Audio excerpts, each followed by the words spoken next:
किताबों के मामले में मुझे आधुनिक लिटरेचर पढ़ना बिल्कुल भी पसंद नहीं है।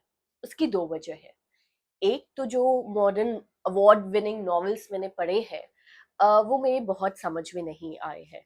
और दूसरा मुझे लगता है कि इतना कुछ पढ़ने के लिए है कि अगर कुछ किताबें टेस्ट ऑफ टाइम स्टैंड कर जाएँ, उसके बाद मैं पढ़ लूँगी। पर इस कड़ी में एक अपवाद है और वो है उरहान फामुक।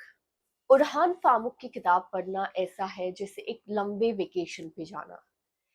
ऐसा है जैसे एक अलसाई सुबह उठना, अपनी खिड़की के पर्दे खोलना और बाहर गुजर रहे लोगों को देखना, उनकी उनके मसले समझना और उनकी अच्छाई को पहचानना। उरहान फामुक हमें किताबों के ज़रिए उनके जो नेटिव देश है तुर्की, उसकी यात्रा करवाते हैं और उनकी किताबें पढ़ के मुझे लगता है कि मैं तुर्की के इतिहास को, उसकी संस्कृति को बहुत अच्छे से जान पाई हूँ, समझ पाई हूँ।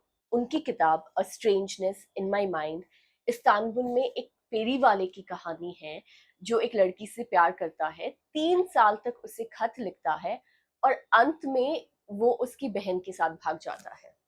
सुनने में तो ये बहुत कॉमिक लग सकता है, पर ये बहुत असाधारण कहानी है जो दिल को छू लेती है।